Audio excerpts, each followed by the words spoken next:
Ამ ვიზიტმა აჩვენა, რომ ჩვენს შორის ურთიერთობა კიდევ უფრო ვითარდება და ახალ ეტაპზე გადადის, რაც საქართველოში სომხეთის სამოციქულო ეკლესიისა და სომხეთში საქართველოს სამოციქულო ავტოკეფალიური ეკლესიის თანასწორი იურიდიული სტატუსის განსაზღვრას გულისხმობს.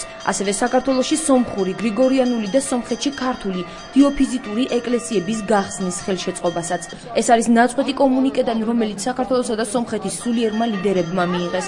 კომუნიკეში აღნიშნულია, რომ ორ ქვეყანას შორის კეთილმეზობლური და მეგობრული ურთიერთობები ამიერიდან უფრო გაღრმავდება. ამის დასტური საქართველოში სრულიად სომხეთის კათოლიკოს პატრიარქისა და მისი თანმხლები პირების ვიზიტია. უძველესია ისტორია ჩვენი ურთიერთობისა და უძველესი დროიდან იყო მხოლოდ ხარდაჭერა და ურთიერთთანამშრომლობა. ეს ტრადიცია უნდა გამრავლდეს საქართველოსა და სომხეთს შორის. ჩვენ ორი ქვეყნის პატრიარქი ჩამოვიდით სამცხე-ჯავახეთში, რათა დაგლოცოთ და ვიხილოთ თქვენი ერთიანობა, რაზეც აქ ერთად შეკრებილი ქართველი და სომეხი მოსახლეობა მეტყველებს. ჩემს სულიერ შვილებს მინდა მივესალმო. თქვენ ძმური და მეგობრული ურთიერთობით მოღვაწეობთ ქართველებთან ერთად ჯავახეთში. ამავე დროს თქვენ იცავთ თქვენს ტრადიციებს და წინაპრების წმინდა სარწმუნოებს. შედეგი მე ვფიქრობ პირველი რაც უკვე იგრძნობა ეს შედეგი და რაც უკვე ნამდვილად არის ეს არის რომ ძალიან დათბა ურთიერთობა ქართულ და სომხურ მხარეებს შორის.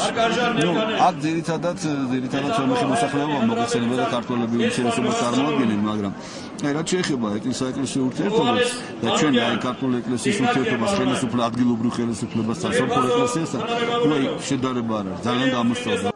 გარეგინ მეორემ საქართველოში ვიზიტის დაწყებისთანავე განაცხადა, რომ იგი სამომავლო თანამშრომლობის საკითხების განსახილველად და ეკლესიებს შორის ამ დრომდე გადაუწყვეტელი სიძნელეების დასაძლევად ჩამოვიდა. სრულიად საქართველოს კათოლიკოს პატრიარქი ილია მეორე და ყოველთა სომეხთა კათოლიკოსი სამცხე-ჯავახეთში ვიზიტამდე ერთმანეთს დახურულ კარს მიღმა შეხვდნენ და ორივე ქვეყანაში სომხური და ქართული ეკლესიებისთვის იურიდიული სტატუსის მინიჭების, ასევე სადაო ეკლესიების საკითხის მოგვარებაზე ისაუბრეს. ვიზიტის დასრულების შემდეგ ილია მეორემ აღნიშნა, რომ შეხვედრისას სომხებს ჰქონდათ სურვილი საქართველოში ტაძრები გაეხსნათ. ქართულმა მხარემ შესთავაზა, რომ თუ საქართველოში სომხური სალოცავები გაიხსნება, მაშინ სომხეთშიც უნდა გაიხსნას ქართული ეკლესიები. სომხეთის პატრიარქის ვიზიტის მიზანზე ხმამაღლა არც ერთ მხარეს უსაუბრია, თუმცა სამცხე-ჯავახეთის ეთნიკურად ქართველი და სომეხი მოსახლეობა რეგიონში ორი ქვეყნის სულიერი ლიდერის ჩამობრძანებას სადაო ეკლესიების საკითხს უკავშირებს. სადაო ეკლესიების საკითხზე უნდა მოხდეს მოლაპარაკება სასომხეთისა და ჩვენი პატრიარქისა და რა ვიცი ღმერთმა ქნას და ინებოს რომ კარგად გადაწყდეს ეს საკითხი. 30 კილომეტრით ვარ დაშორებული და არ აქვს მაგალითად მოქმედი ეკლესია. Армянской церкви, которые есть на территории Грузии, чтобы они были регистрированы в государственном порядке. უნდა გაირკვეს, რომელი ეკლესია ვისი საკუთრებაა და უნდა მოხდეს მათი სახელმწიფოს მიერ რეგისტრაცია. და ეგ გადაწყვეტონ ვისი რა არის, თორემ ყველა დაობს.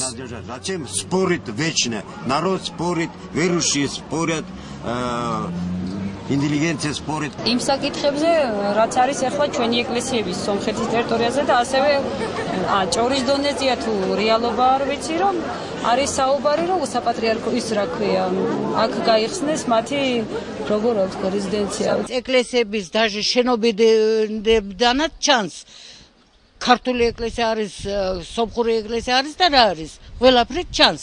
თანაც ისტორიაში ხო არის ისტორია ეს რა ბოლო ხომ დაკარგული არ არის.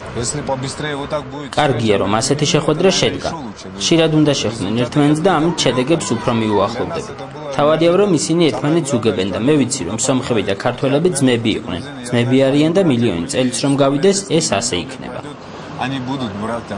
საქართველოსა და სომხეთის სულიერი ლიდერების შეთანხმების საფუძველზე საქართველოში სადაო ეკლესიების თემაზე მეცნიერთა კომისიას მოიწვევენ.